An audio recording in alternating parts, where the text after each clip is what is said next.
बोले पहले तो मदिरा में, जहां मदिरा पान हो रहा हो, जहां मदिरा बेची जा रही हो, खरीदी जा रही हो, सेवन की जा रही हो, उस जगह तुम रहना। क्योंकि जहां अधर्म है वहां कलयुग है, क्योंकि वहां तुम्हारा सहायक अधर्म होगा तो तुम भी वहीं रहना। तो जहां मदिरा होती है वहां कलयुग होता है। इसलिए हमारी यही प्रार्थना होती है इस व्यास मंच से कि मदिरा से दूर रहो, क्योंकि लोग मदिरा पीते हैं, घर में पत्नी फिर दुखी होती है, पहली बात घर बर्बाद होता है, काम धंधा नहीं कर पाते, फिर आप घर की सामग्री बेचना शुरू करते हो, जमीन बेचना शुरू करते हो, अंत में पत्नी दुखी हो जाती है। और अत्र नार्यस्तु पूज्यन्ते रमन्ते तत्र देवता। मनु स्मृति में लिखा कि जहां स्त्री की पूजा होती है वहां समस्त उस घर में समस्त देवताओं का वास होता है, परंतु जहां स्त्री का अपमान हो और स्त्री दुखी हो उस घर से दैवीय शक्ति चंपत हो जाती है, चली जाती है। इसलिए सभी लोगों से यही प्रार्थना हमारी होती है कि ऐसा कोई काम न करें ताकि घर की स्त्रियां दुखी हो, माताएं दुखी हो।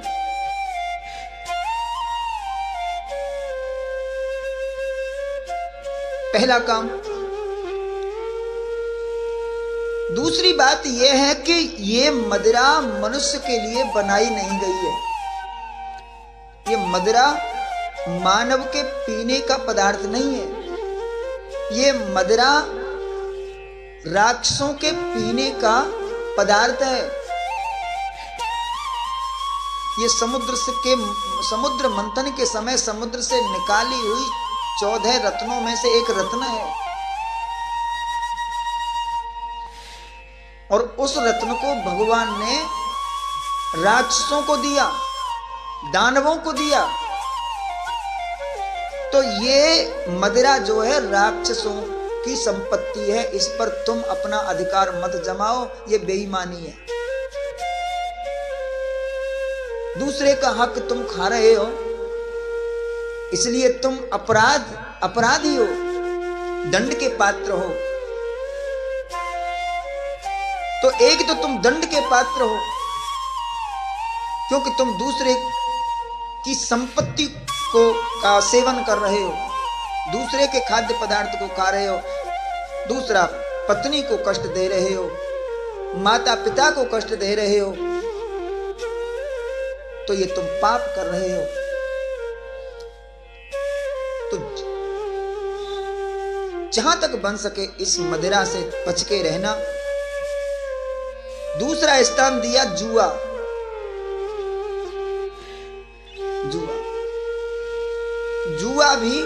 जुआ जहां होता है वहां अधर्म होता है, और जहां अधर्म होता है वहीं कलयुग होता है। लोग ताश खेलते हैं ना, लोग बोलते हैं ये जुआ नहीं है, हम तो मनोरंजन कर रहे हैं। जहां हार जीत की बाजी लगी हो, जहां लोग हारते हो जीतते हो, वो कोई भी कार्य हो, चाहे पैसे लगाओ या मत लगाओ, वो सभी जुआ है। ये ताश खेलना जुआ ही है, चाहे तुम पैसा लगाओ या मत लगाओ, जुआ ही है। बोले हम ताश नहीं खेलते, हम तो बस 10 20 50 100 200 रुपए सट्टा लगा देते हैं, तो क्या वो जुआ नहीं है? वो भी जुआ ही है। ये जो भी कृत्य होते हैं ये सब अधर्म से होते हैं, और जहां अधर्म से कर्म किया जाता है वही कलयुग का वास होता है। लोग मांस खाते हैं, जहां मांस खाते हैं वहां हिंसा होती है। यानी तीसरा जो स्थान बताया वो बताया स्त्री सूना। स्त्री संग, यानी कोई पुरुष स्त्री संग करे और मर्यादा के विपरीत करे तो वहां कलयुग होगा। वैश्यावृत्ति जहां होती है वहां कलयुग, अधर्म होता है, और अधर्म जहां होता है वहां कलयुग का वास होता है। इसलिए वैश्यावृत्ति से बचो।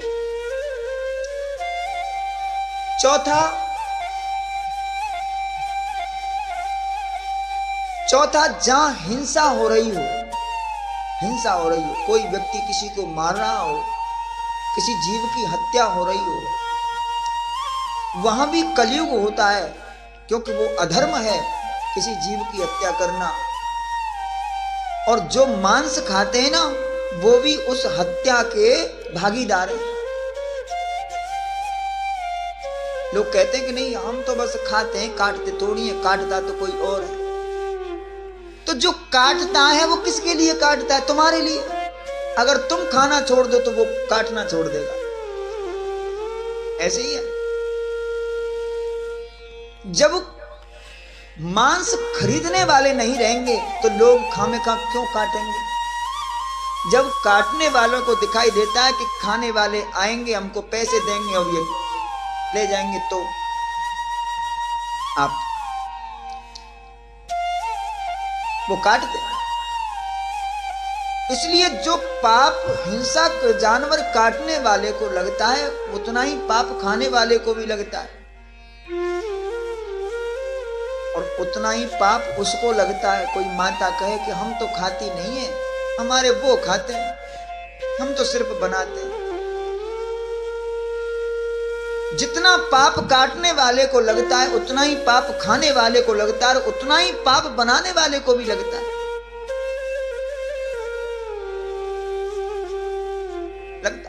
ये सब तीनों बराबर के भागीदार हैं, सबको भोगना पड़ेगा। क्योंकि ये मांस मानव का खाद्य पदार्थ नहीं है, ध्यान देना। मांसाहारी और शाकाहारी दो प्रकार के जीव हैं इस सृष्टि में। 84 लाख योनि में दो प्रकार के जीव हैं, एक मांसाहारी एक शाकाहारी। और जो मांसाहारी जीव है ना, बिल्ली से लेके शेर तक जो मांसाहारी जीव हैं उनकी बनावट भगवान ने अलग बनाई है कि दूर से पहचान सकें कि ये मांसाहारी है और ये शाकाहारी। जो मांसाहारी प्राणी हैं उनके दांत नुकीले होते हैं, पैने होते हैं, उनके कीला होते हैं। जैसे कुत्ते के 2 कीला होते हैं, शेर के भी 2 कीला होते हैं, और बिल्ली के भी 2 कीला होते हैं। इसी तरह और भी बहुत जानवर हैं, भेड़िया आदि, उन सबको कीला होते हैं। और दूसरा लक्षण क्या है मांसाहारी का? जो मांसाहारी जीव होगा, मांसाहारी जीव कभी पानी गाय की तरह नहीं पी सकता। ऐसे गाय भैंस और ऐसे मनुष्य भी पानी पीता है, एक बार में पानी से मुंह लगाया और सूंघ के पी गया। ऐसे ही पीते हैं ना, घूंट घूंट के। ऐसे शेर नहीं पी सकता, कुत्ता नहीं पी सकता, बिल्ली नहीं पी सकती।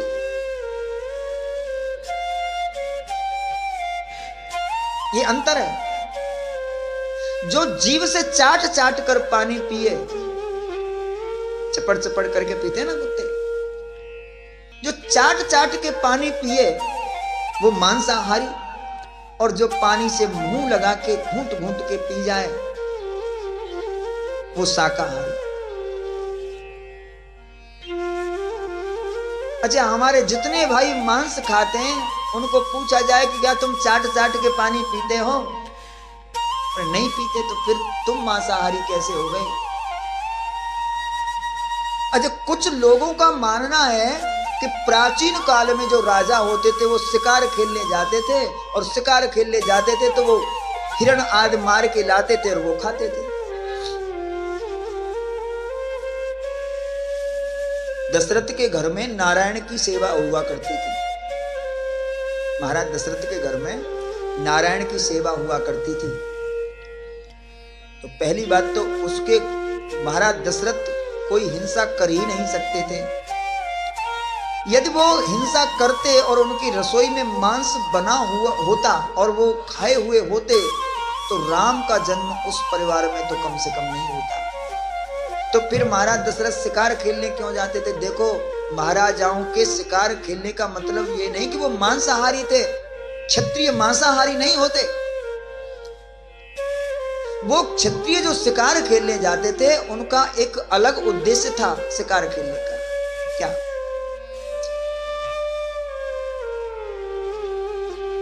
जंगल के जो जानवर होते हैं ना, शेर आदि, जब वो बूढ़े हो जाते हैं तो वो शिकार नहीं मार पाते शेर। और जब शिकार नहीं मार पाते तो वो क्या करते हैं? फिर जानवर तो भाग जाते हैं और घास शेर खा नहीं सकता, पेड़ पत्ती खा नहीं सकता, उसको मांस चाहिए और जानवर उसके हाथ नहीं आते। तो फिर वो भूख में शेर क्या करते? वन में बैठे हुए महात्माओं पर आक्रमण करते। जो तपस्वी महात्मा वन में बैठे उन पर आक्रमण करते। कई बार जंगल के जानवर गांव में आके गायों पर आक्रमण करते और नगर वासियों पर आक्रमण करते, उनको मार के खा जाते। तो राजाओं का काम, क्षत्रियों का काम था रक्षा करना, इसलिए वो शिकार के लिए जाते। और ऐसे जो शेर बूढ़े हो चुके थे, जो भूखे मर रहे थे और भूख में कई बार महात्माओं पर आक्रमण करते, उनको क्षति पहुंचाते और गांव में गायों को क्षति पहुंचाते, ऐसे शेरों को वो मारते जो बेकार थे। उन शेरों को मारकर, और सुनो, वो जो शिकार खेलते थे वो प्रायश्चित करते थे। उस शेर को मारकर उस शेर की खाल उतरवाना और किसी तपस्वी को भेंट देना और उस तपस्वी के द्वारा यज्ञ कराना, वो जीव की हत्या का प्रायश्चित होता था। वो खाल उन महात्माओं के काम आती। और जो जिस खाल पर बैठकर संत तपस्या करते, तो जिस जीव की खाल पर बैठ के संत तपस्या करते थे उस जीव का कल्याण हो जाता था। और उसी महापुरुष के द्वारा यज्ञ करा के जो क्षत्रिय हिंसा करते, शेर आदि को मारते, उनको मुक्ति मिल जाती। दूसरी बात, जंगल के जानवरों में भय दिखाने के लिए भी वो शिकार करते थे, ताकि जंगल के जानवर डरते रहें तो वो गांव की तरफ न जाएं, आक्रमण न करें, महात्माओं को परेशान न करें। यही उद्देश्य था उनके शिकार खेलने का। वो मांसाहारी नहीं थे। तो मांस खाना, मांस खाने वाले को हत्या का ही पाप लगता है, मांस पकाने वाले को हत्या का ही पाप लगता है।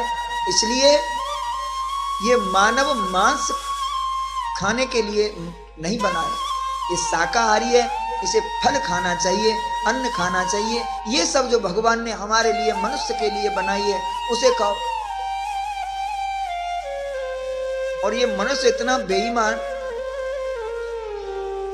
शेर भूखा मर जाएगा, घास नहीं खा सकता।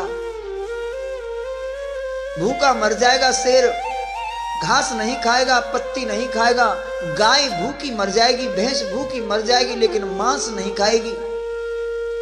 क्योंकि जो शाकाहारी जीव है वो मांस नहीं खा सकते, और जो मांसाहारी है वो ये सब नहीं खा सकते। और ये मनुष्य शाकाहारी जीवों का भी खा जाता है और मांसाहारी का भी खा जाता है। क्यों भाई? फिर भी पेट नहीं भरता। इसलिए ये 4 जगह कलयुग का वास होता है। इन 4 स्थानों से, 4 कार्यों से बच के रहना ये मनुष्य का कर्तव्य है।